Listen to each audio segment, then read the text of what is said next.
I should have known the moment his hand closed around my wrist that my life would never be the same.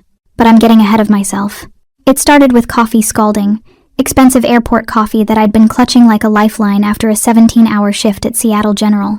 My scrubs were wrinkled, my hair was falling out of its bun, and all I wanted was to collapse into my window seat on the flight to San Francisco for my best friend's wedding. 24 hours away from blood draws and code blues. 24 hours to remember I was still human. I wasn't paying attention. That was my first mistake. I rounded the corner near gate 47, juggling my coffee, phone, and boarding pass, when I collided with what felt like a wall of muscle and expensive fabric. The cup flew from my hand in slow motion, the lid popping off midair, sending a cascade of caramel macchiato across the front of the most immaculate charcoal suit I'd ever seen. "Oh my God!" The words tumbled out as I watched the dark stain spread across his chest. "I'm so sorry I wasn't..." I looked up, and forgot how to breathe. He was tall, easily 6'3", with the kind of face that belonged on currency or carved into marble. Sharp jaw, perfectly styled dark hair with just a hint of silver at the temples, and eyes so dark they were almost black. But it wasn't his beauty that made my heart stutter. It was the way he looked at me, like he was cataloging every detail, like he was deciding something. "I'll pay for the dry cleaning," I stammered, reaching for the napkins in my bag. "Seriously, I'm so sorry. Let me..." His hand shot out and caught my wrist before I could touch him. The contact sent electricity shooting up my arm. His grip wasn't painful, but it was absolute, inescapable. His skin was warm, his fingers long and elegant, and I noticed, absurdly, that he wore a signet ring on his pinky finger gold, with some kind of crest I couldn't make out. "It's fine." His voice was low, smooth as aged. Whiskey, with an accent I couldn't quite place. Italian, maybe. Accidents happen. But he didn't let go. "Sir, I really am sorry." I tugged gently, trying to free my wrist. His grip tightened a fraction. "Dante." He said it like a command, not an introduction. "What's your name?" Something in his tone made every instinct I'd honed in the ER start screaming. This wasn't normal. Men didn't react like this to spilled coffee. They cursed. They demanded compensation. They made a scene. They didn't look at you like you'd just become the most interesting problem they'd encountered all year. "Lena." I don't know why I told him the truth. "Listen, I have a flight to catch. To San Francisco." It wasn't a question. My blood went cold. "How did you..." "Your boarding pass." He gestured to where it had fallen during our collision, face up on the polished airport floor. "Flight 237 to SFO, gate 47, boarding in 15 minutes. My name printed clearly at the top, Lena Morgan." Relief and embarrassment flooded through me. Of course, not psychic, just observant. "Right," I laughed, but it sounded hollow. "Well, Dante, again, I'm really sorry about your suit. If you give me your information, I can..." "You're a nurse." Another statement, his eyes dropping to the ID badge still clipped to my bag. "Seattle General Hospital Trauma Unit. Late shift? I don't think that's..." "You look exhausted." Something flickered in those dark eyes. Not quite concern. More like assessment. "When did you last sleep?" The question was so unexpected, so oddly intimate, that I answered automatically. "Yesterday morning. But I'm fine. I'm used to it. No one should be used to running on empty." His thumb brushed the inside of my wrist, whether intentionally or not. I couldn't tell, and I felt my pulse jump beneath his fingers. Could he feel it too? The slight curve of his mouth suggested he could. "You should take better care of yourself, Lena." The way he said my name sent a shiver down my spine, like he was tasting it, claiming it. I yanked my hand back, and this time he let me go. "I need to board my flight." I bent to grab my boarding pass, very aware of how close he still stood. When I straightened, there were two men flanking him that I hadn't noticed before, both wearing dark suits, both built like linebackers, both watching me with the kind of focused attention that made my mouth go dry. Bodyguards. He had bodyguards. "Who are you?" The question escaped before I could stop it. Dante smiled, and it was beautiful and terrible. "Someone you should stay away from." Then he reached into his jacket. I flinched, and his smile widened and pulled out a business card. Thick, expensive cardstock with nothing but a phone number embossed in gold. "But something tells me you won't." He pressed the card into my hand, his fingers lingering against mine. "When you're ready to stop running, call me." "I'm not running from anything." Everyone's running from something. Lena. He leaned in close enough that I could smell his cologne, cedar, and smoke and something darker. The question is whether you're running toward something worse.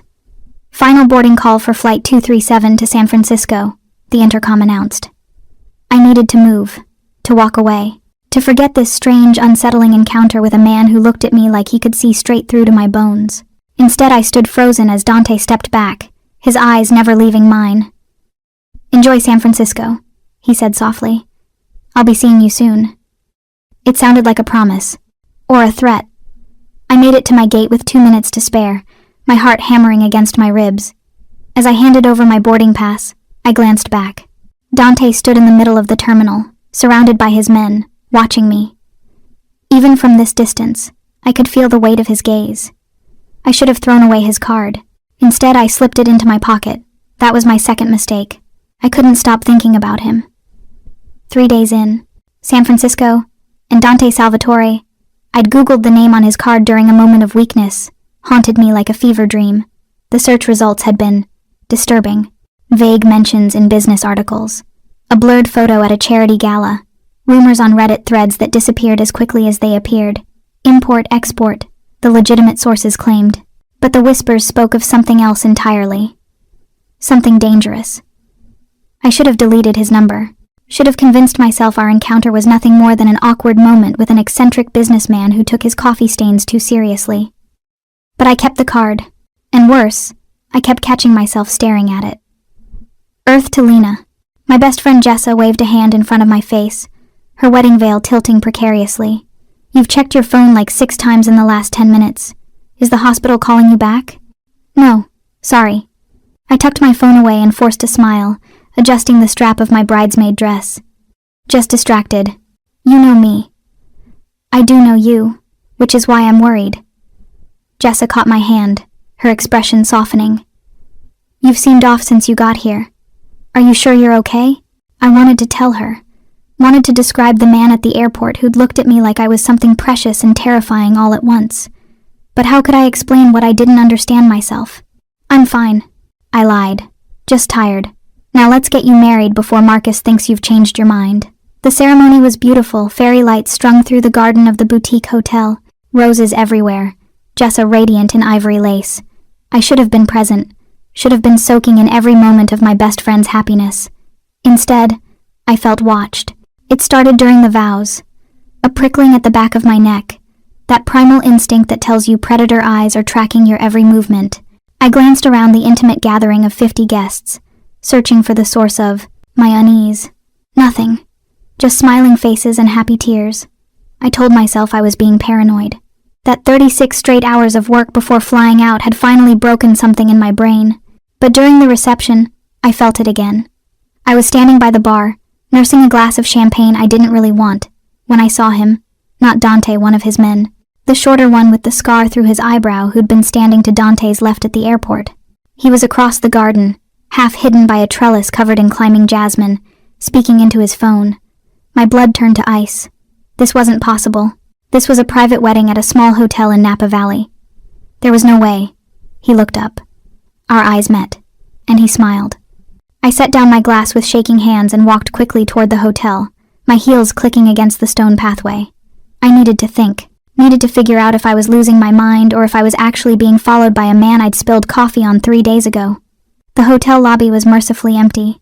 I pulled out my phone, Dante's card already in my other hand when had I taken it from my clutch, and stared at the gold embossed number. This was insane. I should call hotel security, the police, anyone but him. I dialed. He answered on the first ring. Lena. Not a question.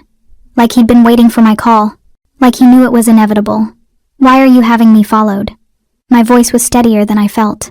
A pause. Then, "Are you somewhere private? Answer my question." "I will, but not over the phone." His voice dropped lower, more intimate. "Where are you?" "You seem to already know that. Lena." He said my name like a warning. "I need you to listen very carefully. Go to your room. Lock the door. Don't open it for anyone except Marco, the man you saw in the garden. He'll be there in 3 minutes. You're insane if you think someone else is watching you tonight." The words hit me like a physical blow. Someone who isn't. Mine. And they're not interested in keeping you safe. My heart stopped. What are you talking about? 3 minutes, Lena. Room 312. Marco will explain everything. A pause. I'm sorry it has to be this way. The line went dead. I stood frozen in the lobby, every instinct screaming at me to run. But where? Back to the wedding where I'd put Jessa and everyone else at risk? To my room where Marco, a man I didn't know, working for a man I understood even less, was apparently heading? A couple entered the lobby, laughing, wrapped up in each other. Normal. Safe. Everything my life had apparently stopped being the moment I'd collided with Dante Salvatore. I made it to my room in 2 minutes. Locked the door. Fastened the chain.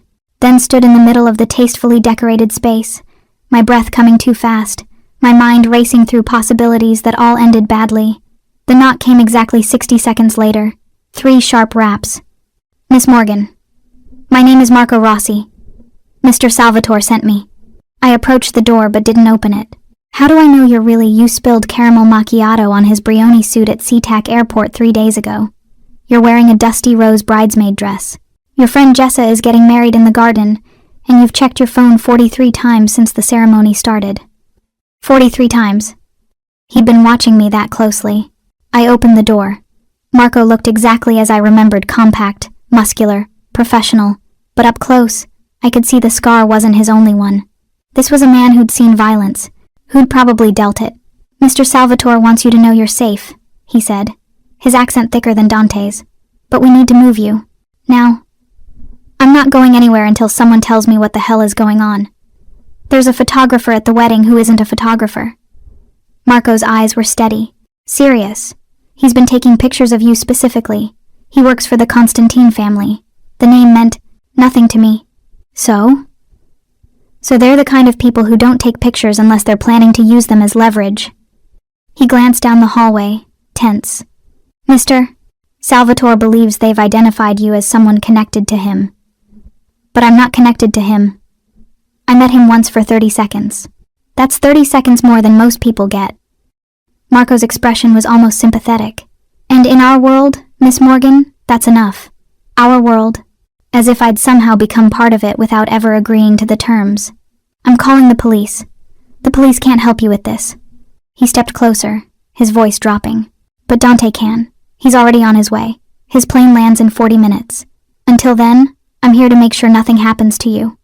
Why does he even care? Something flickered in Marco's eyes. Understanding, maybe. Or pity. That's a question you'll have to ask him yourself. Downstairs, music drifted up from the reception. Laughter. Dancing. My best friend celebrating the best night of her life while I stood in a hotel room with a stranger, being told I was in danger from people I'd never heard of because of a man I didn't know. I looked down at my phone, still clutched in my hand, at Dante's number glowing on the screen from my recent calls. What happens if I refuse to go with you? Marco's expression went flat. Then I stay here and hope I'm enough to keep you alive until Dante arrives. But Miss Morgan? He met my eyes. I wouldn't bet your life on it. Dante arrived like a storm. I heard him before I saw him, the sharp click of expensive shoes on hardwood, the low murmur of voices in Italian, the kind of commanding presence that changed the air pressure in a room. Marco had positioned himself by the window for the past 30 minutes, watching, waiting. When his phone buzzed, he straightened immediately. He's here. My heart kicked against my ribs. I'd changed out of my bridesmaid dress into jeans and a sweater, feeling ridiculous, and terrified in equal measure. I'd texted Jessa some excuse about a migraine, hating myself for lying on her wedding night. But what was I supposed to say? Sorry, can't stay for cake apparently. I'm being stalked by the Russian mob because I spilled coffee on a man who might be a criminal himself. The door opened without a knock. Dante Salvatore filled the doorway, and I understood in that moment why Marco had looked so calm. This was a man who commanded loyalty not through fear alone, but through sheer gravitational pull. He wore all black slacks, dress shirt, leather jacket, and looked like he'd stepped out of a magazine spread for dangerous men with dangerous money. His eyes found mine immediately. Held them. Lena.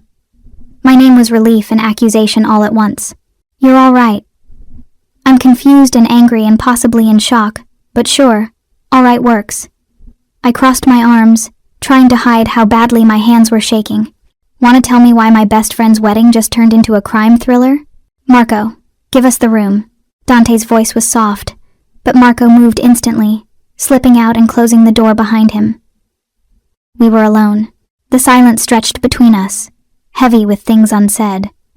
3 days ago, you told me to stay away from you, I said finally. That seems like it would have been good advice. The best advice you'll ever ignore.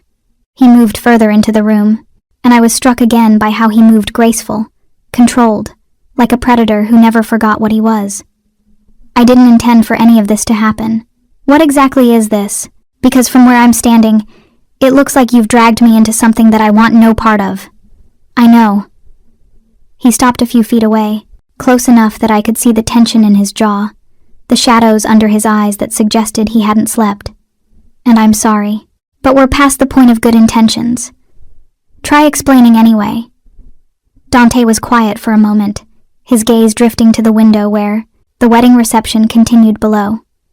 When he looked back at me, something in his expression had shifted, become more honest, more raw. My family has enemies. The Constantins are one of them. They've been looking for leverage against me for months, anyone close to me, anyone they could use to apply pressure. He paused. 3 days ago, you touched me in a public place. You spoke to me. I gave you my card. To most people, that's nothing. But to them, it's a connection, a weakness they can exploit. So you're saying this is my fault? Anger flared hot in my chest. I accidentally bumped into you. No. He closed the distance between us in 2 strides, and suddenly he was right there, so close I could see the flecks of amber in his dark eyes. This is my fault. I should have walked away, should have let my men handle the situation and never spoken to you, but I didn't. Why not? The question hung in the air. Dante's hand lifted, hesitated, then touched my cheek with a gentleness that contradicted everything else about him. His palm was warm, slightly rough, and I should have pulled away, should have slapped his hand and demanded he get away from me. I didn't move, because the moment I saw you, he said quietly, I knew you were going to ruin me. My breath caught. That's not an answer. It's the only one I have. His thumb traced my cheekbone, his eyes searching mine like he was memorizing every detail. I've spent 15 years building walls, Lena, being untouchable, and then you crashed into me with your coffee and your tired eyes and your complete lack of fear, and He stopped, jaw tightening. I made a mistake. I let myself want something I couldn't have. I'm not a thing to be had. No. His smile was sad, almost self-mocking. You're the thing that's going to get me killed, or get you killed. I haven't decided which is worse. I should have been terrified. Should have been running for the door, screaming for help, anything but standing here, letting this dangerous stranger touch me like I was something precious. But all I could think about was the way he'd said my name on the phone. The fact that he'd flown here, how far? Where had he even come from? Because I was in danger. Danger he'd created? Yes, but danger he was trying to fix. What do the Constantins want? I-5. Right now? To take pictures. To establish that you exist, that you matter to me. Soon? His hand dropped from my face, and I felt the loss of his touch like cold water. They'll try to take you. Use you to force my hand in a territorial dispute that's been brewing for 6 months. Territorial dispute? I repeated. You mean like drug routes? Money laundering? I'm not an idiot, Dante. I know what you are. Do you? He tilted his head, studying me. Tell me what you think you know. You're Mafia, or something close enough that the distinction doesn't matter. You have money and power and men with guns who do what you tell them. You're probably responsible for things that would make me sick if I knew the details. I lifted my chin. And 3 days ago you decided I was interesting enough to ruin my life over. Accurate. Except for one thing. He stepped back, creating distance. And I hated that I noticed. I didn't decide you were interesting. You decided to call me. Because your man was at the wedding, you could have called the police, hotel security, anyone. His eyes were intense, unrelenting. But you called me. Why? The question hit too close to home. Because I'd wanted to. Because some broken part of me had felt safe with his voice on the line, even while another part screamed that he was the danger. Because when he'd said my name, something in my chest had responded like it recognized him. I don't know, I whispered. Liar. But he said it gently, almost affectionately. You know exactly why. You're just not ready to admit it yet. A knock at the door, Marco's voice, urgent. Boss, we need to move. Black sedan just pulled up. 2 men heading inside. Dante's entire demeanor changed in a heartbeat. The softness vanished, replaced by cold calculation. Back exit? Already secured. Cars ready. He turned to me, and the man who'd touched my face with tenderness was gone. This was the man who commanded fear, who built empires in shadows. I need you to trust me, Lena. Just for tonight. He extended his hand. Come with me, and I promise you'll be safe. Stay here, and I can't make that promise. Where are we going? Somewhere the Constantines can't reach you. Somewhere I can protect you until I fix this. His hand remained steady, waiting. Please. I'd never heard him say please before. Somehow, that single word was more terrifying than everything else combined. Below, I heard raised voices. Heavy footsteps in the hallway. I took his hand. His fingers closed around mine, strong and sure, and he pulled me toward the door where Marco waited. Stay close to me, Dante murmured, his body shifting to shield mine. And Lena? Yeah? Don't let go. The gunshot changed everything. 1 second I was following Dante down the narrow service stairs, my hand locked in his, adrenaline making my thoughts sharp and jagged. The next, the world exploded into chaos. Down! Dante's arm wrapped around my waist, and he threw us both against the wall as another shot rang out, closer this time. Plaster rained down from where the bullet struck above our heads. Marco was already moving, his gun drawn when had he pulled a gun, returning fire up the stairwell. The sound was deafening in the enclosed space, making my ears ring. Go, go! Marco shouted. I'll hold them! Dante didn't hesitate. He half-dragged, half-carried me down the remaining stairs, his body curved around mine like a shield. We burst through the exit door into the cool California night, and I saw 3 black SUVs idling in the alley, their engines running. More of Dante's men, at least 6 that I could see, all armed, all watching, the building with lethal focus. Get her in the car. Dante's voice was clipped, commanding. Nico, take point.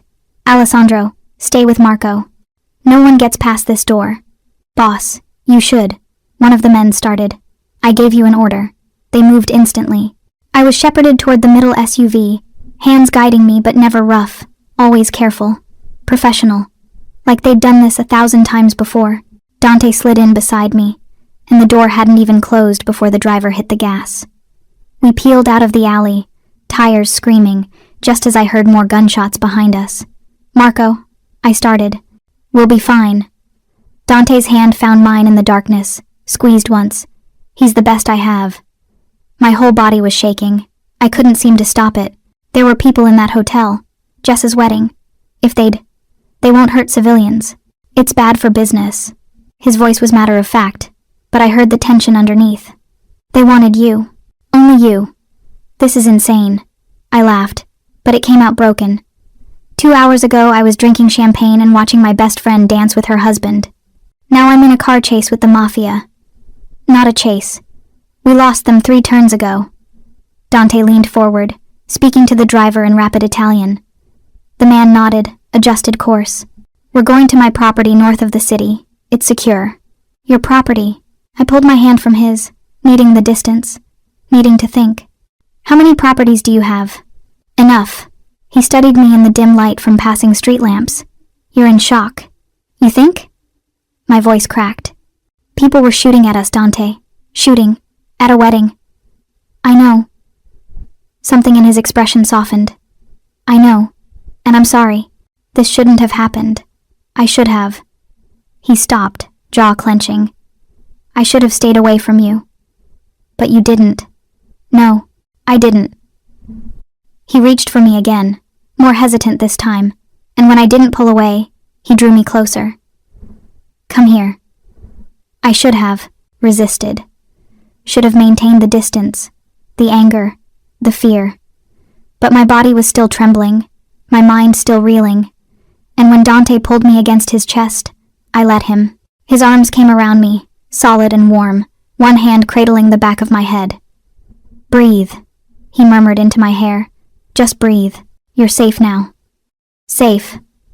The word tasted like a lie. I'll never be safe again, will I? Not after tonight.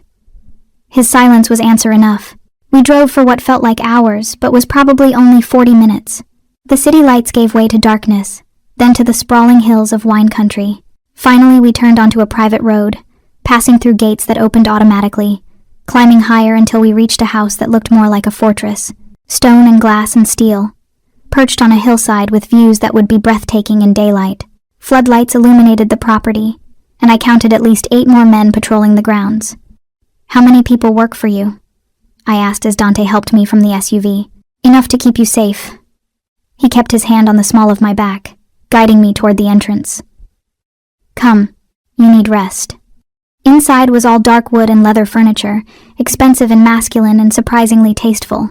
Floor-to-ceiling windows overlooked the valley below, though right now they only reflected our images back at us, me looking shell-shocked and rumpled, Dante looking like he'd stepped out of a photo shoot for powerful men with dark secrets.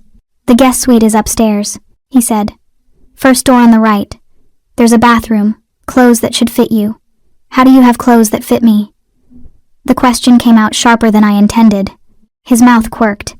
"I had someone purchase them this afternoon. Your size was in the hotel registry." Of course it was, because he'd planned for this. Had known somehow that I'd end up here. "You're terrifying," I said quietly. "Yes." He didn't deny it. "But I'm terrifying in your direction now, Lena. That has to count for something." My phone buzzed in my pocket. I'd somehow managed to grab it before we fled. Multiple texts from Jessa, increasingly frantic. "Where are you? Are you okay? Lena, please answer me. I need to tell her something," I said, staring at the screen. "She's worried. Tell her you're safe. That you had to leave, but you'll explain later." Dante moved closer, reading over my shoulder. "Don't tell her where you are. Don't give details. The less she knows, the safer she is. This is my life now?"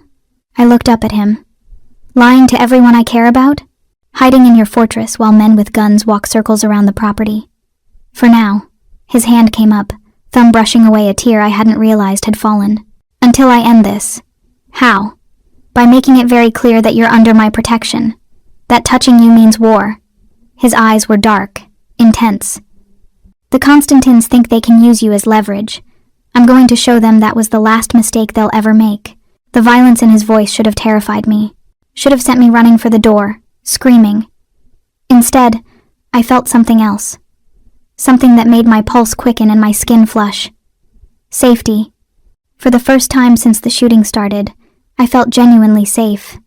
And that was more frightening than anything else. What if I want to leave? I had to ask. Had to know. What if tomorrow I wake up and decide this is too much? That I want to go back to my normal life?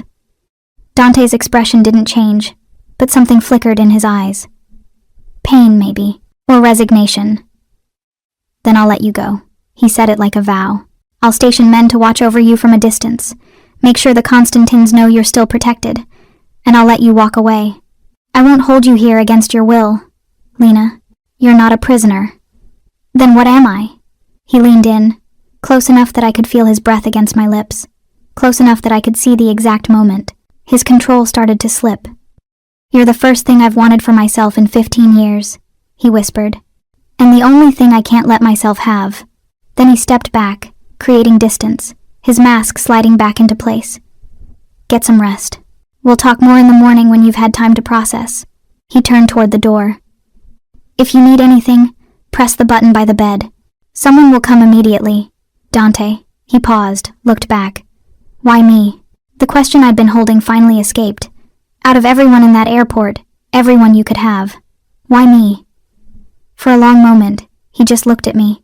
Then, so quietly I almost didn't hear it. "Because you looked at me like I was human." The door closed behind him, and I was alone in a house full of dangerous men, miles from everything I knew. I should have been planning my escape. Instead, I touched my lips where his breath had been, and wondered what it would feel like if he'd closed that last inch of distance. I didn't sleep. How could I? Every time I closed my eyes, I heard gunshots. Felt Dante's arms pulling me down, his body covering mine. Saw the cold efficiency in his men's eyes as they returned fire like it was just another Tuesday night.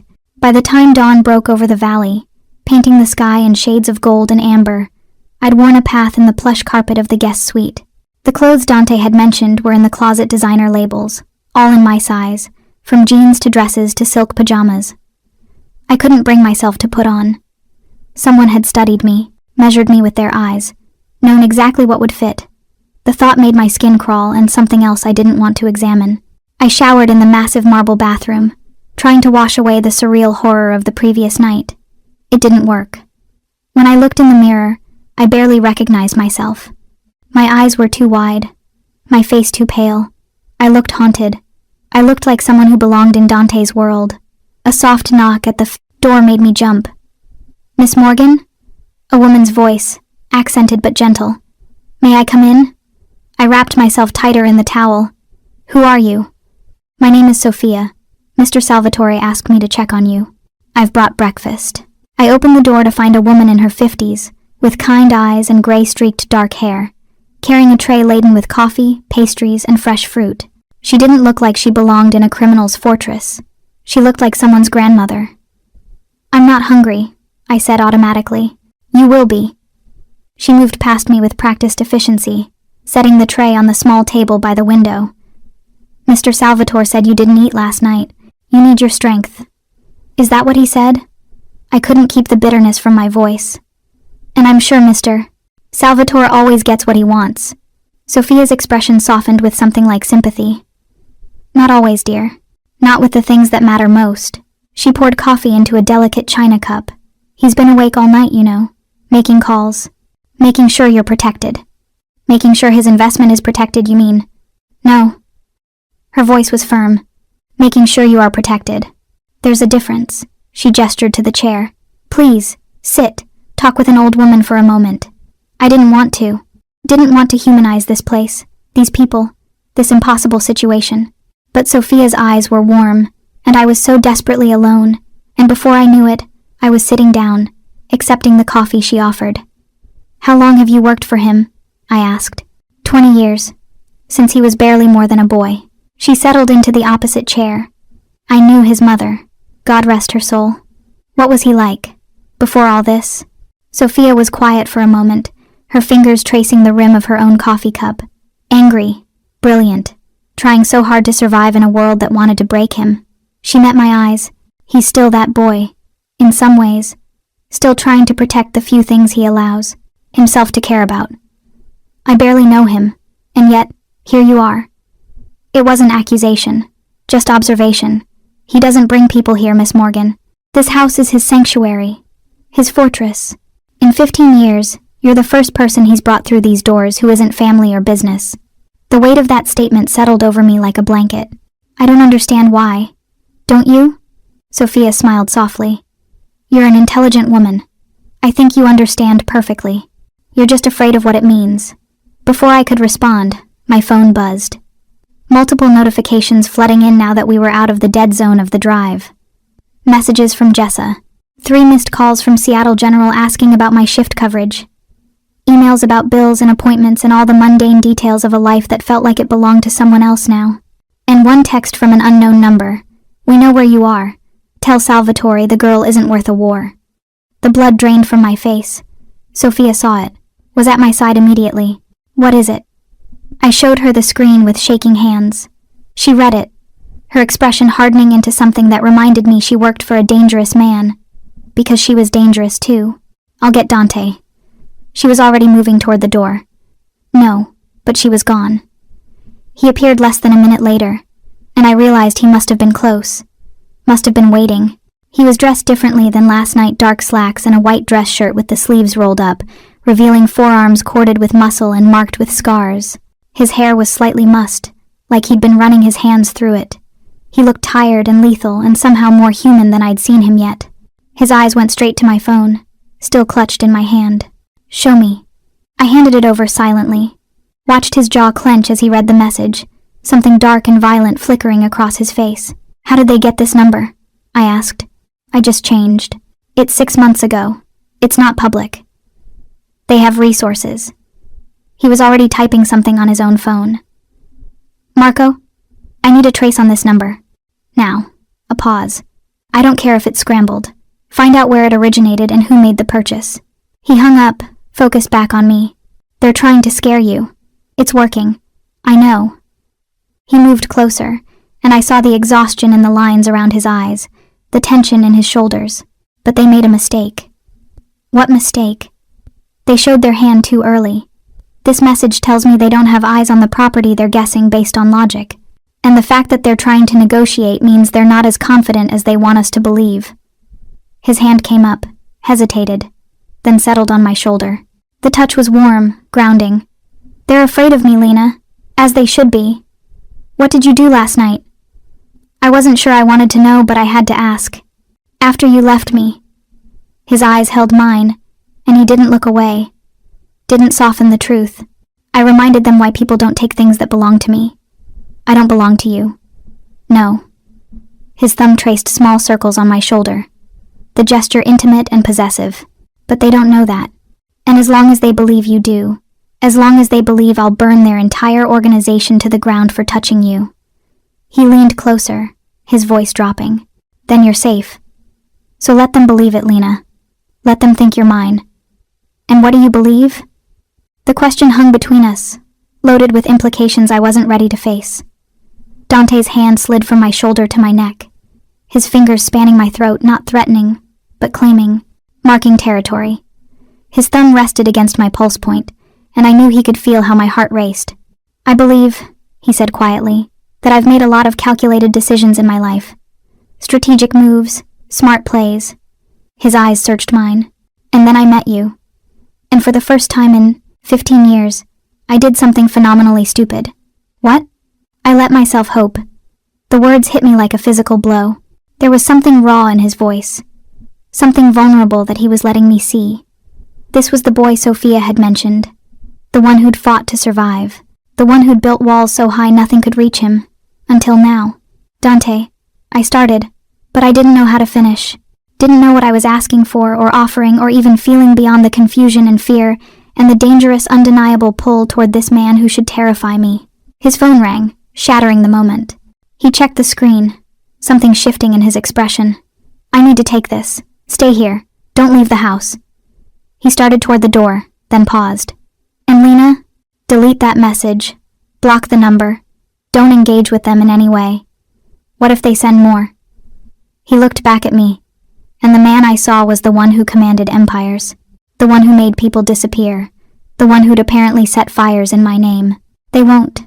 By tonight, the person who sent it won't have hands to send anything else. He left, and I was alone again with my cold coffee and racing thoughts. I looked down at my phone, at the message that had turned my stomach to ice, at the life I'd had just 4 days ago that seemed impossible to reach now. I should have called the police, the FBI, someone. Instead, I deleted the message like Dante had told me to, and hated myself a little for how easily I obeyed. I spent the morning watching Dante's fortress come alive. From my window, I could see everything. Men arriving in expensive cars, conversations in the courtyard, hands gesturing sharply, voices carrying on the wind, though I couldn't make out the words.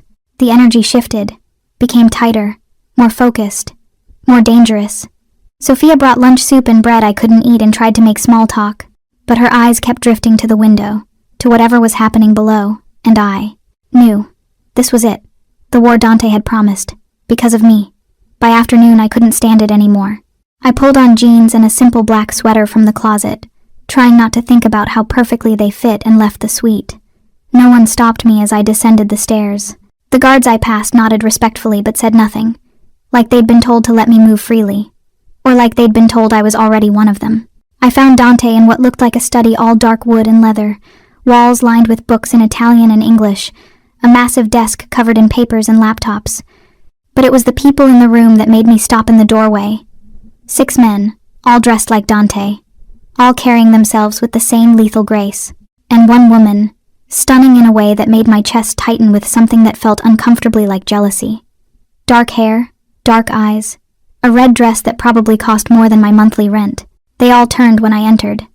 The conversations died. Dante looked up from whatever document he'd been reviewing, and something flickered across his face. Surprise, concern, and something else that made my skin heat. Lena. He stood immediately. You should be resting. I've been resting all morning while you plan whatever this is. I gestured to the room. I deserve to know what's happening. One of the men, older, with silver hair and sharp eyes, smiled slightly. She has spirit. I like her. This is a private meeting. the woman said, her accent placing her somewhere in Eastern Europe. Perhaps the civilian should. Lena stays. Dante's voice cut through the room like a blade. If we're discussing her safety, she has a right to be here. The woman's eyes narrowed, but she said nothing more. Dante moved around the desk, coming to stand beside me, close enough that I could feel the heat of him, the tension radiating from his body. These are my captains, my family. He gestured to each in turn. Antonio, my second, Luca, and Giovanni, my cousins. Thomas, who handles our international operations. Yuri, who manages our eastern territories. And Katerina, who oversees intelligence. Intelligence. Right. That's why she looked at me like she was cataloging my weaknesses. They're here because the Constantines escalated last night, Dante continued. They attacked you in a public place, at a civilian event. That breaks every rule we operate under. There are rules? I couldn't help the bitter laugh. You people have rules about when and where to shoot at each other. More than you'd think, Antonio said. His voice was gravelly, worn, and the Constantines just broke the most important one. They brought civilians into it. It means we respond with everything we have, Dante finished.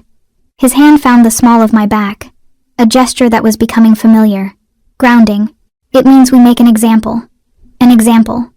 I turned to face him fully. What does that mean exactly? More burning buildings? More violence? It means, Katerina said coolly, that by tomorrow morning, the Constantine family will understand that touching you was signing their death warrant. The casual way she said it made my blood run cold. You're talking about killing people. We're talking about protecting what's ours, Giovanni corrected. He was younger than the others, maybe early 30s, with the kind of pretty face that probably got him anything he wanted. The Constantines started this. We're finishing it. I'm not yours. I looked around the room, at these powerful, dangerous people treating my life like a chess piece. I'm not anyone's. I'm just a nurse who spilled coffee on the wrong person. You stopped being just anything the moment Dante gave you his number, Yuri said. He was massive, built like a tank, and his accent was thick. In our world, that is a claim. A statement. I didn't know that. Ignorance doesn't change reality. Katerina stood, moving with feline grace toward a tablet, on the desk. The Constantines have been watching Mr. Salvatore for months, looking for weaknesses. You gave them one.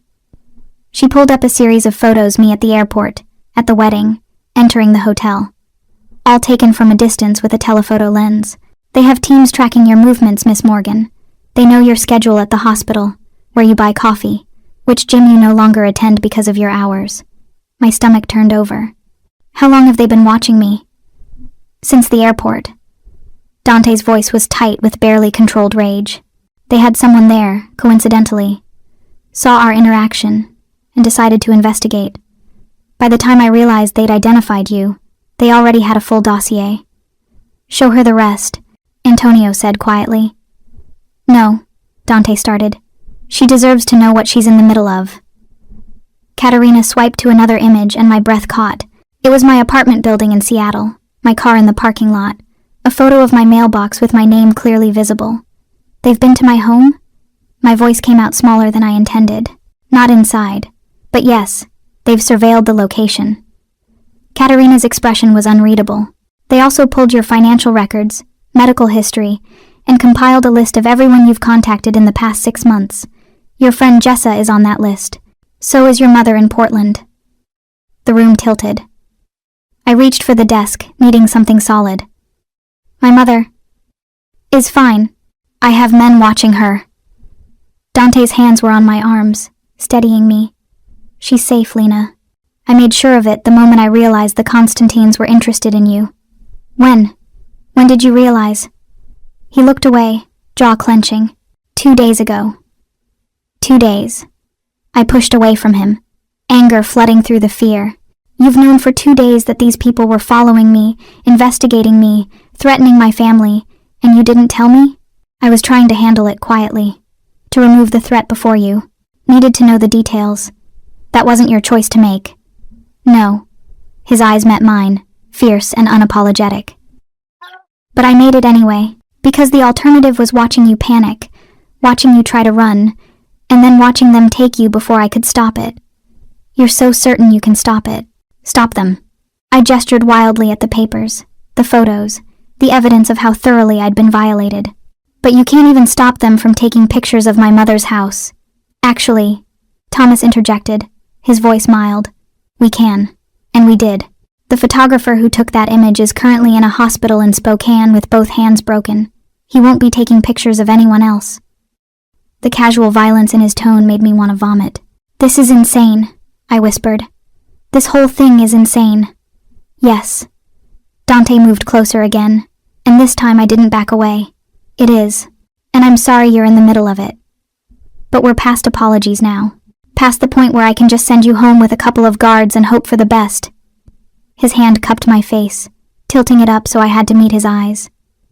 They've seen you, Lena. They know what you look like, where you live, who you love. The only way to keep you safe now is to make them more afraid of touching you than they are of anything else in this world. And how do you do that? His smile was cold, lethal. I show them what happens when someone takes something of mine. I know. His thumb brushed my cheekbone. You're not mine.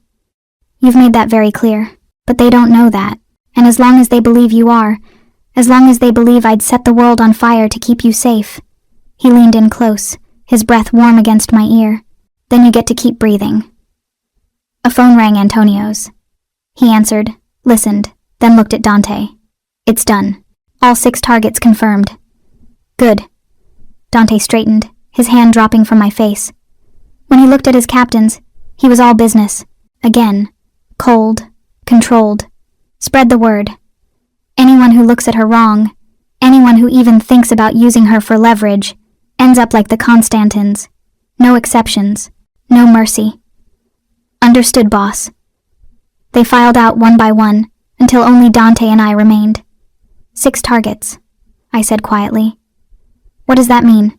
It means 6 Constantin operations just went offline. 6 locations they'll have to rebuild from scratch. 6 messages that tell them exactly how far I'm willing to go. You're starting a war over me. No. He closed the distance between us, his hands framing my face, forcing me to see the truth in his eyes. I'm ending a war over you. The Constantines have been pushing boundaries for months, testing my patience. Last night they crossed a line they can't come back from. So yes, I'm responding with force. But don't mistake what this is, Lena. This isn't about pride or territory or power. Then what is it about? His forehead touched mine, and I felt him exhale shakily, like he was letting go of something he'd been holding too tightly. It's about the fact that I can't. His voice cracked slightly. I can't lose you. Not now. Not when I just found you. I didn't see Dante for the rest of the day. After his confession in the study, if that's what it was, he'd been pulled away by Antonio, their voices low and urgent as they disappeared down a hallway I hadn't explored. I'd stood there in the empty room, surrounded by evidence of my invaded privacy, trying to process what he'd said. I can't lose you. Not when I just found you. Like I was something precious, something worth burning the world for. I should have been terrified. Should have been demanding he take me home. Consequences be damned. Instead, I'd spent the afternoon curled up in the study's leather chair, watching the sun sink behind the hills and wondering when I'd stopped thinking of this as a kidnapping and started thinking of it as something else entirely. Something dangerous that felt disturbingly like fate. Sophia found me there as darkness fell. You should eat, dear. You've barely touched anything all day. I'm not hungry. Your body doesn't care whether you're hungry. She set down a tray pasta this time, the smell making my stomach clench with unexpected need. Mr. Salvatore asked me to make sure you ate. He's worried about you. He has a funny way of showing it. Where is he? Sophia's expression grew troubled. Handling business, the kind I'm not privy to. She paused at the door. But I've known him a long time, Miss Morgan, and I've never seen him like this. So distracted. So afraid. Afraid? I couldn't imagine Dante afraid of anything. Of losing someone he cares about. It's happened before. Her eyes grew distant. His mother, his sister, people he couldn't protect. It haunts him still. Before I could ask what she meant, she was gone. I ate the pasta mechanically, tasting nothing. Dante had a sister, had a mother he'd lost. There were pieces of him I didn't know, stories that had shaped the dangerous man who'd decided I was worth protecting. worth claiming. The door opened near midnight. I'd fallen asleep in the chair, the book I'd been trying to read slipping from my hands. Dante stood in the doorway, and something about him was different. Harder, more dangerous than I'd seen him yet. There was blood on his knuckles. I sat up slowly, my heart kicking against my ribs. What happened? The Constantine sent someone to negotiate. His voice was flat, empty. They wanted to discuss terms. And I sent him back with a message. He moved into the room, and I saw the exhaustion in every line of his body. The weight of whatever he'd done pressing down on him. They have 24 hours to produce the men who threatened you, or I start taking apart their organization piece by piece until there's nothing left. Dante, don't. He held up a hand, stopping me. Don't tell me I'm being excessive. Don't tell me there's another way. I've spent all day listening to people tell me how to handle this, what the smart play is, what the profitable play is, and I don't care. He laughed, but it was bitter. I should care. I've built everything on being smart, being strategic, never letting emotion cloud judgment. And then you... He stopped, jaw clenching. You've made me reckless. I stood, approaching him carefully, like he was something wild that might bolt or attack. Let me see your hands. They're fine. Let me see them anyway. For a moment I thought he'd refuse. Then, slowly, he extended his hands. The knuckles were split, bruising already forming. Not just from one punch, from many. Did you kill him? I had to ask. Had to know. The negotiator? No. Dante watched as I examined his hands, his expression unreadable. But I made sure he understood exactly what will happen if they don't comply. Sometimes words aren't enough. Sometimes you need to make people feel it. I should have been horrified. Should have pulled away from this man who'd just admitted to using violence as communication. Instead, I found myself leading him to the chair, pushing him down into it, going to the small bar in the corner where I'd seen a first aid kit earlier. You don't have to do this, he said quietly as I knelt in front of him, opening the kit. I'm a nurse. It's what I do. I cleaned the first split knuckle, and he didn't flinch. Besides, you've spent all day protecting me. Let me do this one small thing for you. His free hand came up, fingers threading through my hair with a gentleness that contradicted the violence on his knuckles. You're not what I expected. What did you expect? Fear. Revulsion. For you to look at me the way everyone else does, like I'm a monster wearing a man's face. His thumb traced my cheekbone. But you don't look at me like that. Maybe I should. I moved to his other hand, carefully cleaning each split. Maybe I'm the one being reckless now. Are you afraid of me, Lena? I considered the question, really considered it. Was I afraid of Dante Salvatore? The Mafia boss who commanded armies and set fires and broke men's hands to make a point? Maybe, probably. But sitting here in the quiet darkness, his hand gentle in my hair, his eyes searching mine like I held answers to questions he'd forgotten how to ask? Not as much as I should be, I admitted. His breath caught. That's what scares me most. The fact that you should run from me, and you're not. Where would I go? I finished bandaging his hands, but I didn't move away. You said it yourself, they know where I live, where I work, who I love. Running doesn't keep me safe.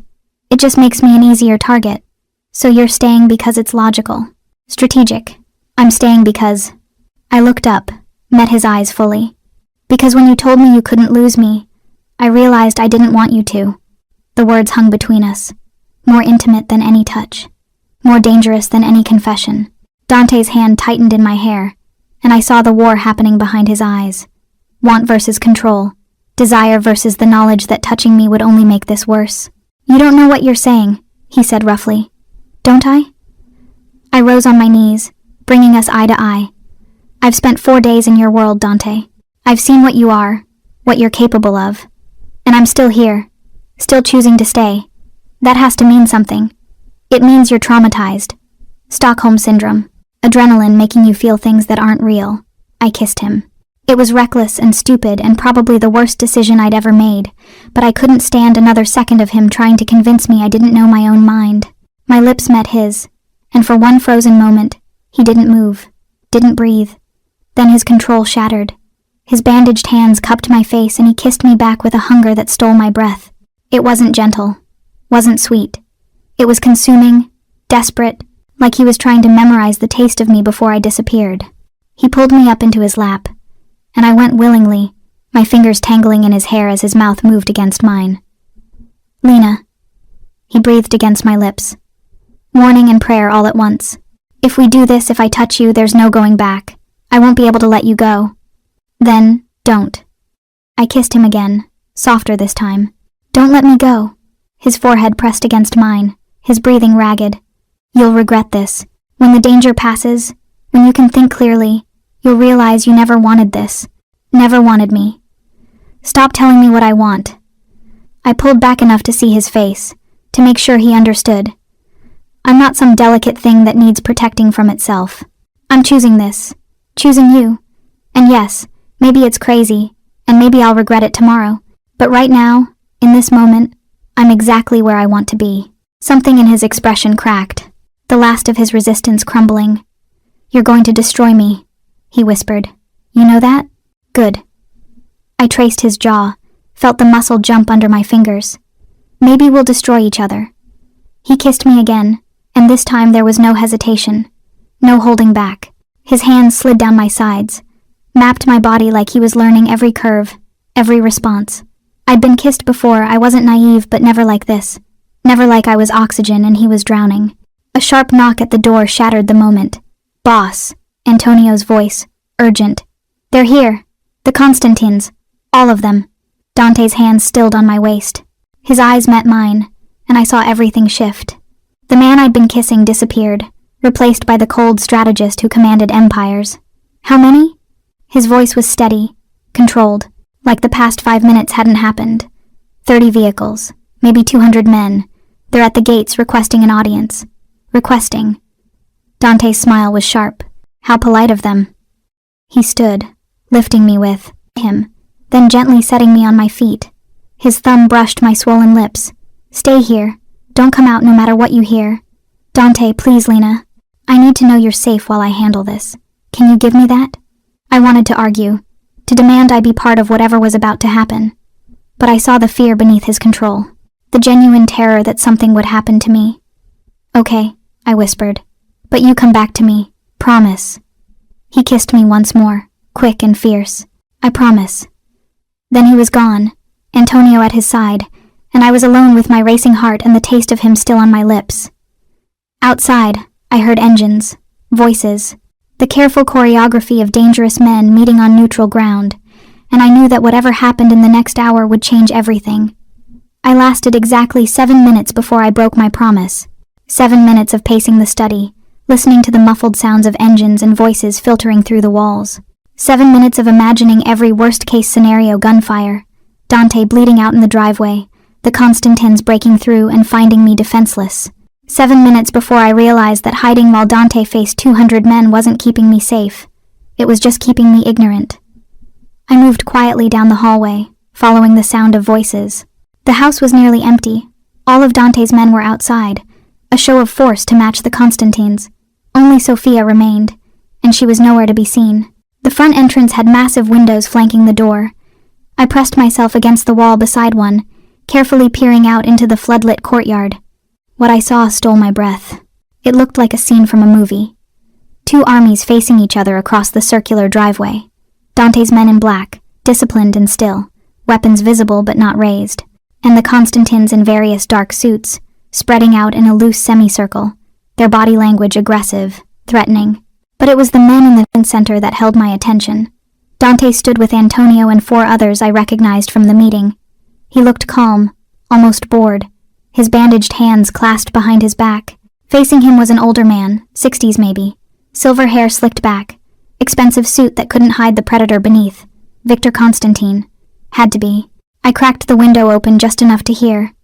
Reasonable men, Victor was saying, his accent thick. We can resolve this without further bloodshed. Reasonable. Dante's voice was cold silk. You send men to shoot at a civilian wedding, and you want to discuss being reasonable? A misunderstanding. Overzealous operatives acting without authorization. Victor spread his hands. I've brought them here as you requested, to face whatever justice you deem appropriate. He gestured, and 3 men were pushed forward from the Constantine ranks. They looked terrified, and I recognized one of them, the photographer from the wedding, the one who'd smiled at me from the garden. My stomach turned. Justice, Dante repeated. He moved closer to the three men, circling them like a shark. You send these men to terrorize an innocent woman, to shoot at her, to threaten her family, and now you offer them to me like it absolves you of responsibility. They acted alone. Don't. The single word cracked like a whip. Don't insult me by pretending you weren't behind every move they made.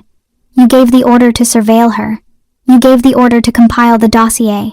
You gave the order to escalate at the wedding. Dante stopped in front of Victor. You thought she was leverage. A weakness you could exploit. Was I wrong? Victor smiled, and it was ugly. You've started a war over a woman you met 4 days ago. Seems like a weakness to me. The tension ratcheted so high I could feel it through the glass. Dante's men shifted, hands moving toward weapons. The Constantins responded in kind. 200 fingers on 200 triggers, waiting for the signal. Let me tell you about weakness, Dante said quietly. Weakness is thinking you can threaten what's mine and walk away. Weakness is coming to my home with 200 men and believing that shows strength instead of desperation. He leaned in close to Victor. Weakness is not understanding that I've already won. Victor's smile faltered. You're outnumbered. Am I? Dante pulled out his phone, swiped once, and turned the screen toward Victor. That's your eldest son's house in Moscow. Or it was, 20 minutes ago. Hard to tell with all the flames. The color drained from Victor's face. Your shipping facility in Odessa? Currently being raided by officials who received a very detailed anonymous tip about your smuggling operations. Another swipe. Your casino in Prague? Closed by the police. Something about tax evasion and money laundering. They have quite the paper trail. You bastard. Your daughter's wedding is next month in St. Petersburg. Dante's voice dropped to something lethal. Beautiful venue. Would be a shame if something happened to interrupt it. If someone showed up with guns, made the guests afraid, made your family understand what it feels like to have their celebration turned into a nightmare. You wouldn't dare, wouldn't I? Dante pocketed his phone. You touched someone under my protection. You brought violence to a civilian event. You threatened her mother. Each word was punctuated, precise. So yes, Victor, I would dare. And if you think I'm bluffing, ask yourself why I'm standing here so calmly while you have 200 men at my gates. The silence was suffocating. I could see Victor calculating, trying to figure out what he'd missed, what trap Dante had laid that he couldn't see. I have men on every ridge surrounding this property, Dante continued conversationally. Snipers with orders to fire the moment anyone reaches for a weapon. I have explosives under every vehicle in your convoy, remote detonated, naturally. And I have enough dirt on your organization to send every single one of your captains to prison for life.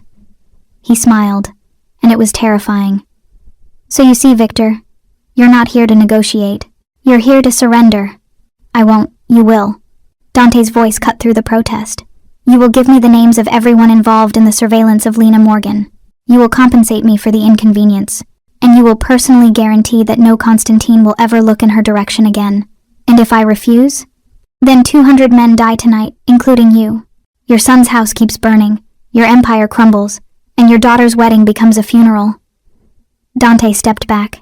Your choice, but make it quickly. My patience has limits. I watched Victor's face work through rage, fear, calculation. Beside him, younger men, his sons, maybe looked ready to fight, but Victor held up a hand, stopping them. What compensation? His voice was defeated. 10 million, wired to an account I'll provide. Plus you withdraw from the waterfront territories you've been contesting. That's everything we've worked for. That's the price of breathing. Dante's eyes were merciless. Take the deal, Victor, because if you don't, I promise you I will make you watch everyone you love suffer before I let you die. The words should have horrified me, should have made me sick. This was what Dante really was, not the man who'd kissed me with desperate hunger, but the monster who would threaten children, burn homes, destroy lives without hesitation. But all I could think was that he was doing this for me, to keep me safe, to make sure no one ever threatened me again. What did that make me? That I wasn't running from this room screaming. Done. Victor's voice was hollow. We have a deal. Good. Dante gestured, and Marco appeared from the shadows, producing a tablet. Sign here. And Victor, if you even think about reneging, remember I know where your daughter lives. I know her schedule. I know everything. He leaned in one last time. And next time, I won't be this merciful. Victor signed with shaking hands. The 3 men who'd been pushed forward were grabbed by Dante's guards, their fate sealed. "Take them to the warehouse," Dante ordered. "Make sure they understand the consequences of their actions before you let them go." Let them go. Relief and horror warred in my chest. He wasn't going to kill them. But whatever happened in that warehouse would be enough to make them wish he had. The Constantines began withdrawing, vehicle by vehicle, until only Victor remained. He looked older than he had when he'd arrived, diminished. "You've made a powerful enemy today, Salvatore," he said quietly. "No." Dante's smile was cold. "Today I reminded you why people fear my name. There's a difference." Victor left, and the courtyard slowly emptied. Dante's men began securing the perimeter, checking vehicles, unwinding from the tension. I saw Antonio clap Dante on the shoulder, saw the exhaustion in both their faces. Then Dante looked up, directly at the window where I stood. Even from this distance, I felt the impact of his gaze. Knew he'd known I was watching the entire time, that maybe he'd even been performing for me as much as for Victor, showing me what he was capable of, giving me one last chance to choose differently. I stepped away from the window and moved to the front door. By the time I opened it, Dante was climbing the steps. He stopped when he saw me, something vulnerable flashing across his face. "You were supposed to stay inside," he said softly. "I know. You saw everything." "Yes." He searched my face, looking for disgust, fear, rejection. "And?" I closed the distance between us, ignoring the guards who were carefully not looking at us, ignoring Antonio's knowing smile, ignoring everything except the man in front of me who'd just threatened to destroy an empire because someone had dared to frighten me. "And I'm still here," I whispered. His hands came up, cupping my face with his bandaged fingers. "You should be running." "I know." I covered his hands with mine. "But I'm not." "Lena," his voice cracked. "What you saw tonight, that's who I am. That's what I do. I hurt people. I destroy lives. I make monsters kneel because I'm the bigger monster." "I know," I said again. "Because I did. I'd seen it with my own eyes, heard it in his voice. The capacity for violence, the willingness to go further than anyone else. And it should terrify me. But it doesn't?" I stood on my toes, bringing my lips close to his ear. "It does, but not as much as the thought of you not being there to do it." He shuddered against me, his arms coming around my waist, pulling me close. "You're going to ruin me." He breathed into my hair, "Completely ruin me." "Good," I whispered back. "Then we'll be even." Dante didn't let go of me. Even as his men filtered past us into the house, even as Antonio called out updates about perimeter security and wire transfers, Dante held me like I was the only solid thing in a world that had gone liquid and uncertain. "Boss, we should debrief," Antonio started. "Tomorrow." Dante's voice was rough. "Handle the cleanup. Make sure the Constantine's convoy is clear of the property." "And Antonio?" "Yeah, boss. No one disturbs us tonight. I don't care if the world is ending." Antonio's expression softened with something like understanding. "You got it. Night, Miss Morgan." "Night," I managed, my voice muffled against Dante's chest. Then we were alone in the grand foyer, the sounds of activity fading as the house settled around us. Dante pulled back just enough to look at me, his dark eyes searching mine with an intensity that made my breath catch.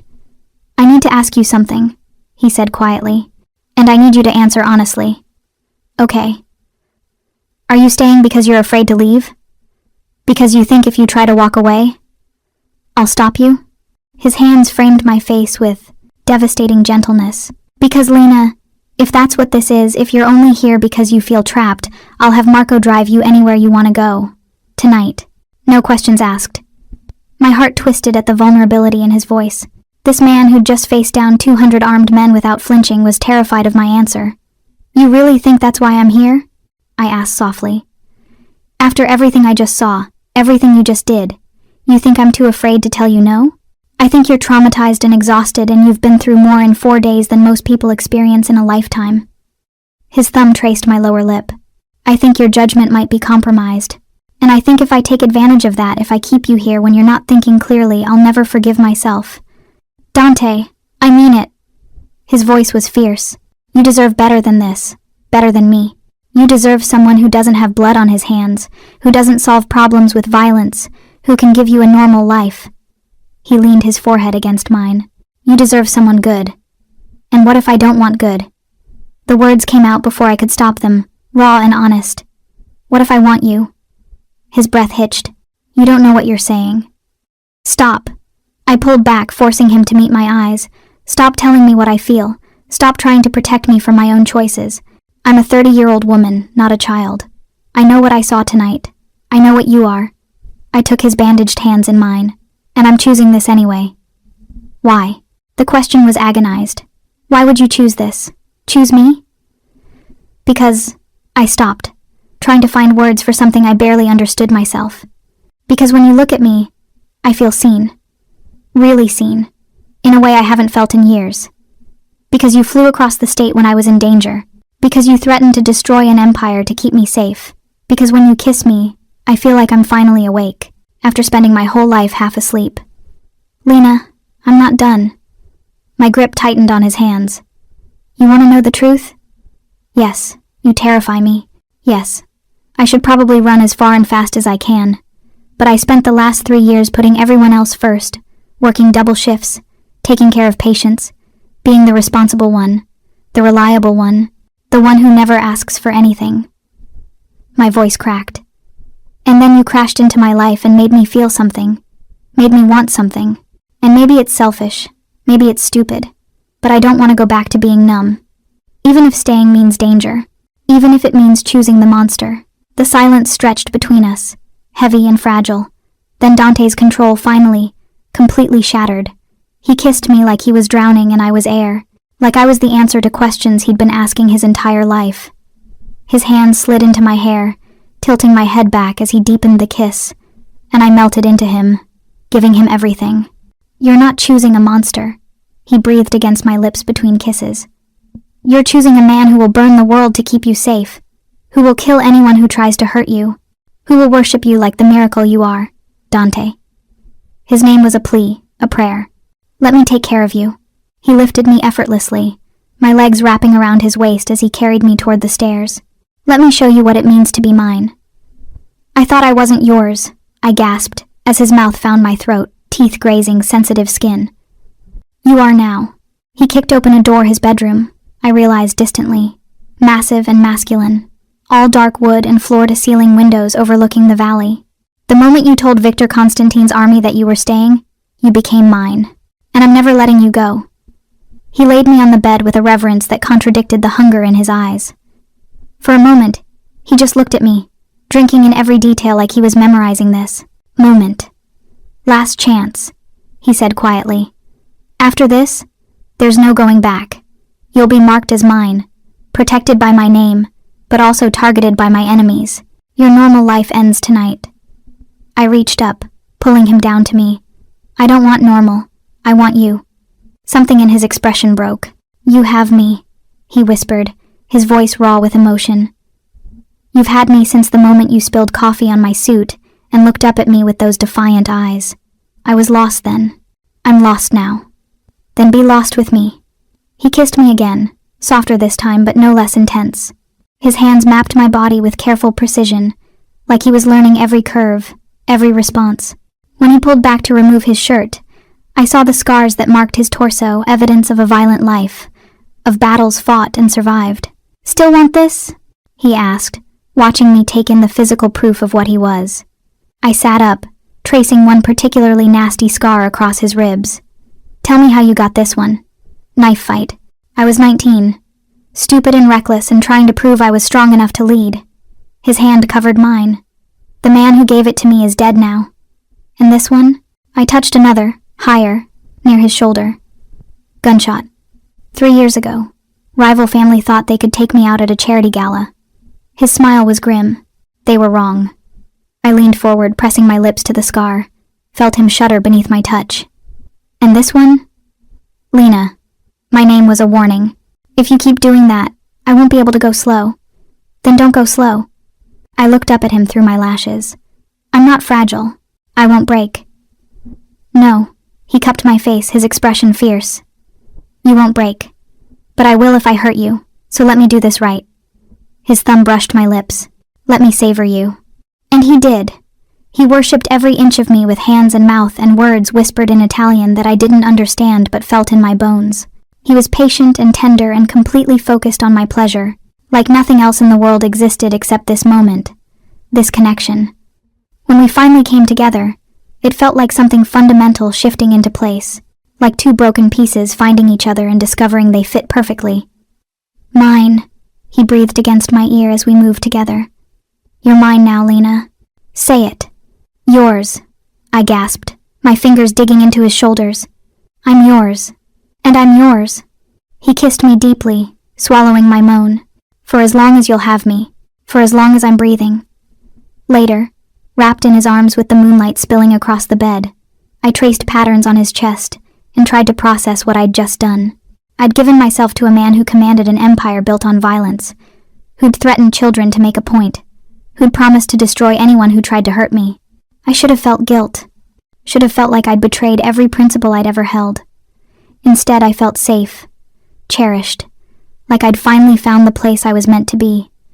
"What are you thinking?" Dante's voice was drowsy, content. "That I'm probably insane." He chuckled, the sound rumbling through his chest. "Probably. But you're my kind of insane." His arms tightened around me. "Stay with me. Not just tonight. Stay. In this house, this world, in my life." He turned to face me, and in the moonlight, he looked younger, less dangerous, almost vulnerable. "I know I'm asking for everything. Your safety, your peace, your normal life. But I'm offering everything in return. My protection, my resources, my devotion." He kissed me softly. "My heart, for whatever that's worth coming from a man like me. It's worth everything," I whispered. "So you'll stay?" I thought about Seattle, my apartment, my job at the hospital, the life I'd built that was stable and safe and so unbearably lonely I'd stopped noticing. Then I thought about Dante, about waking up to this view every morning, about being cherished by a man who would move heaven and earth to keep me safe, about finally feeling alive. "I'll stay," I said. "For now. Until I figure out what this is. What we are. We're inevitable," he murmured, already drifting toward sleep. "We were always going to end up here, Lena. From the moment we collided." I watched him sleep, this dangerous, complicated man who'd turned my world upside down. Outside, his guards patrolled. His empire continued its dark work. His enemies plotted revenge. But here, in this moment, with his arms around me and his heartbeat steady beneath my ear, I felt something I hadn't felt in years. I felt home. I woke to sunlight streaming through floor-to-ceiling windows and the scent of coffee. For a disoriented moment, I didn't know where I was. Then memory flooded back Dante's hands on my skin, his voice in my ear, the way he'd looked at me like I was something precious and terrifying. The way I'd surrendered completely. The bed beside me was empty but still warm. I sat up, pulling the sheet around myself, and found a note on the pillow in elegant handwriting. "Balcony. Join me when you're ready." His shirt from last night was draped over a chair. I pulled it on, the fabric soft and expensive, smelling like cedar and smoke. Like him, in the ensuite bathroom, all marble and chrome, I found toiletries that were obviously new, purchased for me, toothbrush still in packaging, face wash in the brand I used, hairbrush, even my preferred shampoo. The attention to detail should have been romantic. Instead, it reminded me how thoroughly he'd studied me, how much he'd learned before I'd even known his name. I found him on the balcony, leaning against the railing with a coffee cup in hand, wearing only pajama pants. The morning light loved him gilding the muscles of his back, illuminating the scars that told stories I was only beginning to understand. He looked peaceful, almost normal. Then he turned, and I saw his phone in his other hand, the tension in his jaw, the darkness in his eyes that hadn't been there last night. "What's wrong?" I asked immediately. "Good morning to you too." He set down the phone, his expression softening slightly as he took me in. "You're wearing my shirt. You left it for me." "I did." He pulled me close, pressing a kiss to my forehead. "You look beautiful. Did you sleep well?" "Dante." I pulled back just enough to see his face. "What happened?" He was quiet for a long moment, his thumb tracing circles on my hip. "The Constantins made their first payment. The money cleared an hour ago." "That's good, right?" "It should be. Except, He stopped, jaw clenching. There's something I need to tell you. Something I should have told you from the beginning. My stomach dropped. What?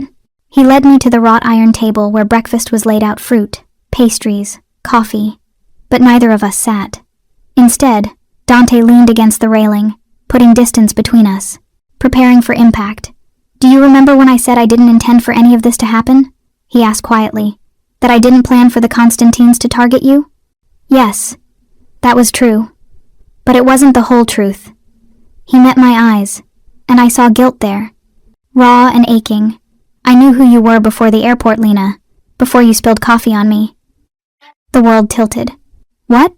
3 weeks ago, I was at Seattle General, visiting one of my men who'd been injured in a warehouse accident. Legitimate business, nothing illegal. You were his nurse. He ran a hand through his hair. You came into the room to check his vitals, and you smiled at me, asked if I needed anything, offered to get me coffee from the cafeteria. I searched my memory frantically.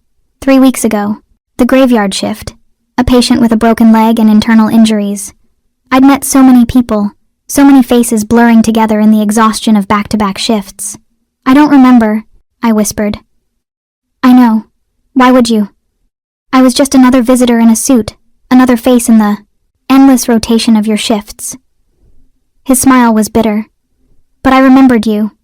The way you touched my man's shoulder when you adjusted his IV, so gentle.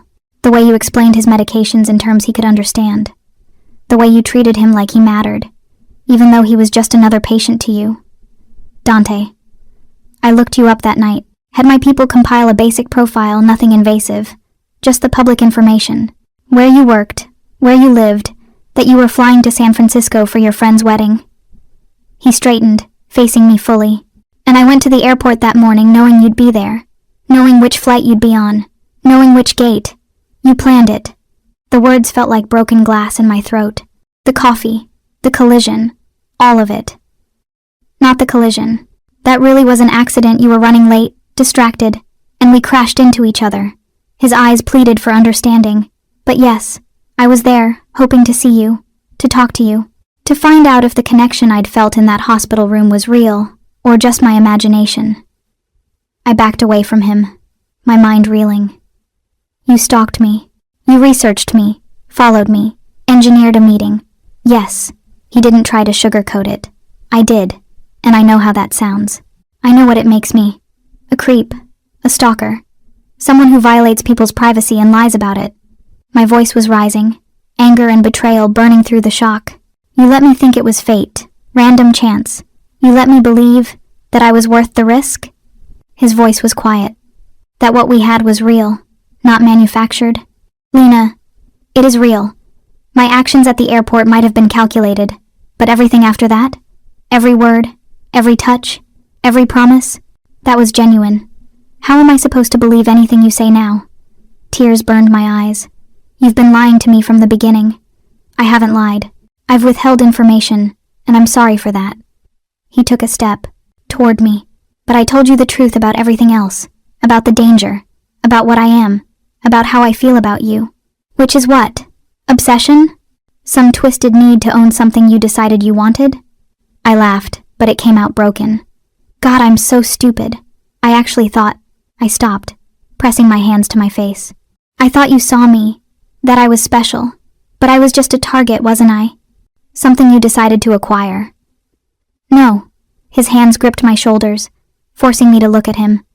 You were never a target. You were a woman who showed kindness to one of my men when she didn't have to, who looked exhausted but still smiled, who treated a criminal like he was human. His voice cracked, and I couldn't stop thinking about you. Couldn't stop wondering what it would be like to be on the receiving end of that kindness. So you stalked me. So I made a mistake. He released me, stepping back. I went to the airport hoping for 5 minutes of conversation, a chance to introduce myself properly, maybe get your number. I never intended for it to go further than that. But then I called you. But then you called me. And I realized the Constantines had already identified you. That my moment of weakness giving you my card, letting you see me want something, had put you in danger. His expression was raw. Everything after that was real, Lena. My need to protect you. My willingness to go to war. The way I feel when you look at me. I wanted to believe him. God, I wanted to so badly. But trust, once broken, doesn't heal cleanly. I need time, I said quietly. I need to think. Of course. He moved toward the door, then paused. For what it's worth, I knew telling you would probably end this. End us. But I couldn't. He stopped, jaw working. I couldn't build something real with you on a foundation of lies, even if the truth meant losing you. He left me alone on the balcony with cold coffee and a view that suddenly felt like a cage. I should have left then. Should have demanded Marco drive me to the airport, gotten on a plane, and never looked back. The man I'd given myself to last night had manipulated me from the beginning, had violated my privacy, researched me without consent, engineered our meeting. But even as anger and betrayal churned in my gut, I couldn't forget the rest of it. The way he'd protected me, the way he'd held me like I was precious. The vulnerability in his eyes when he'd asked me to stay, the fact that he'd just confessed something that could drive me away, knowing it might, because he valued honesty over keeping me ignorant. My phone buzzed. A text from Jessa. Lena, where are you? You disappeared from my wedding and haven't answered in days. I'm worried. Please call me. I stared at the message, at the normal life it represented.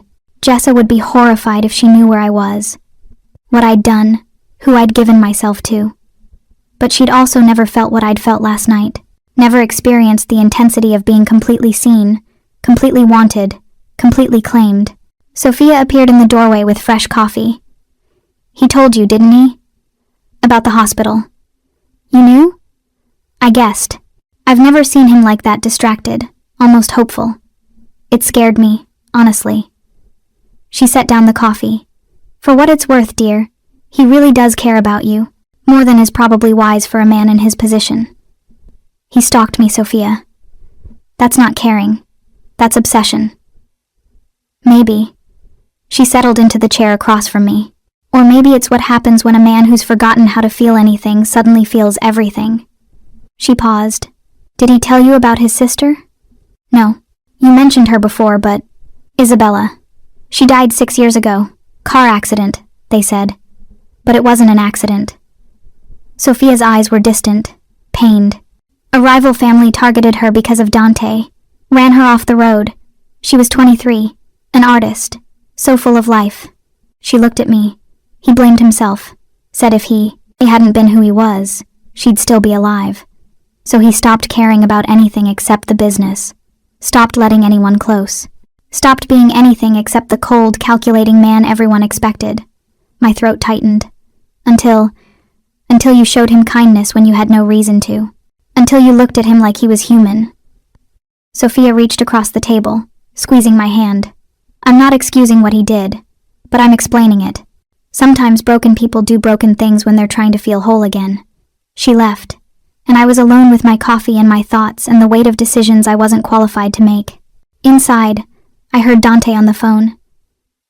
His voice was cold, controlled the Mafia boss, not the man who'd whispered my name like a prayer last night.